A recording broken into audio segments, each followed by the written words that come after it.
টেকসই গ্রামীণ উন্নয়নের লক্ষ্যে এক দূরদর্শী পদক্ষেপ হিসেবে ত্রিপুরা রাজ্যে প্রথমবারের মতো 59 জেলার ডিস্ট্রিক্ট ম্যানেজমেন্ট ইউনিট এবং ত্রিপুরা বিশ্ববিদ্যালয়ের ডিডিএইচ ইনোভেশনস এর যৌথ উদ্যোগে দুদিনের বাঁশ ভিত্তিক বায়োচার উৎপাদন প্রশিক্ষণ কর্মসূচির আয়োজন করা হয়।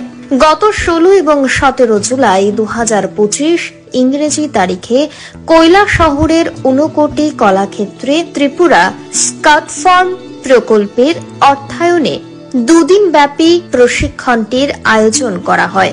এতে যে এফএমসি সদস্য, প্রকল্প কর্মী এবং 59 বন দপ্তরের কর্মীদের নিয়ে এর আয়োজন করা হয়। 2024 সালের ডিসেম্বর মাসে বন দপ্তরের ডিএফও শ্রী কৃষ্ণ গোপাল রায়, অধ্যাপক সব্যসাচী দাশগুপ্ত এবং সহকারী অধ্যাপক হরজিৎ নাথের নেতৃত্বে অনুষ্ঠিত মত বিনিময়ে এই পরিকল্পনার প্রাথমিক পরিকল্পনা করা হয়।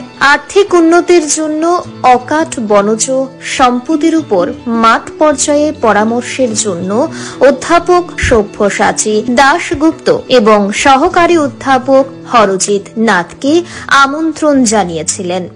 নানা জাতির বাঁশের জীববৈচিত্র্যে সমৃদ্ধ ত্রিপুরা এই প্রাকৃতিক সম্পদ রাজ্যকে জৈবচার উৎপাদনের কেন্দ্রবিন্দুতে পরিণত হওয়ার সম্ভাবনাকে আরও উজ্জ্বল করে, যা কৃষি এবং জলবায়ুতে কার্বন নেতিবাচক প্রভাবের সমাধানের এক বড় উদাহরণ।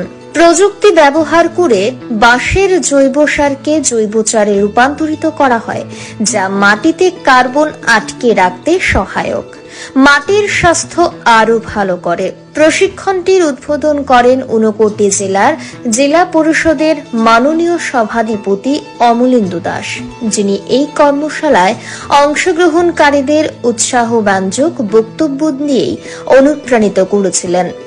অধ্যাপক সব্যসাচী দাশগুপ্ত এবং সহকারী অধ্যাপক হরজিৎ নাথ জৈবচার বিজ্ঞান পরিবেশে এর ভূমিকা সম্পর্কে বিস্তারিত আলোচনা করেন।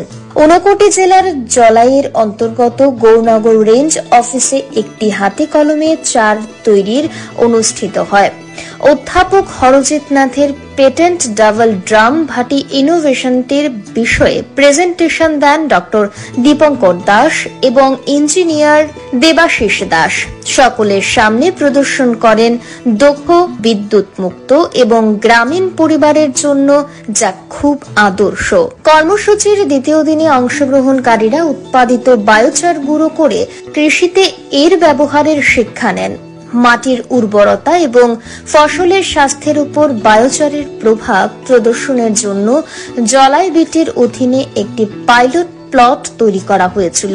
কর্মসূচিটি উৎসাহ এবং নতুন উদ্দেশ্যকে সামনে রেখে শেষ হয়েছে। অংশগ্রহণকারীরা তাদের দৈনন্দিন জীবন এবং জীবিকার অংশ হিসাবে বায়োচার তৈরির বিষয়ে আগ্রহ প্রকাশ করেছেন। ডিডিএইচ ইনোভেশনস এই কর্মশালায় অংশগ্রহণকারীদের থেকে বায়োচার সংগ্রহ এবং এর বাণিজ্যিকীকরণ সহজতর করার বিষয়ে আশ্বস্ত করেন, যা বন সংরক্ষণ এবং জলবায়ু স্থিতিস্থাপকতার উপর ভিত্তি করে একটি টেকসই আয় উৎপাদনকারী বাস্তুতন্ত্রের ভিত্তি স্থাপন করবে বলেও আশা ব্যক্ত করা হয়েছে। এই উদ্যোগকে এগিয়ে নিয়ে যাওয়ার জন্য 23 জুলাই 2025 ইংরেজি তারিখে এসডিএফও 59 জেলার বুটুহিল জেএফএমসি এর সাথে ডিডিএইচ ইনোভেশনস এর একটি আনুষ্ঠানিক সমঝোতা স্মারক স্বাক্ষর হয়, যা গ্রামীণ জীবিকা উন্নয়নের জন্য দীর্ঘমেয়াদী সহযোগিতা নিশ্চিত করবে। এই অংশীদারিত্ব বুটুহিল জেএফএমসি সদস্যদের জন্য টেকসইভাবে বায়োচার উৎপাদন এবং বিক্রি করার পথ প্রশস্ত করবে, যেখানে ডিডিএইচ ইনোভেশনস ক্রয়, মূল্য সংযোজন এবং বাণিজ্যিকীকরণের জন্য প্রতিশ্রুতিবদ্ধ।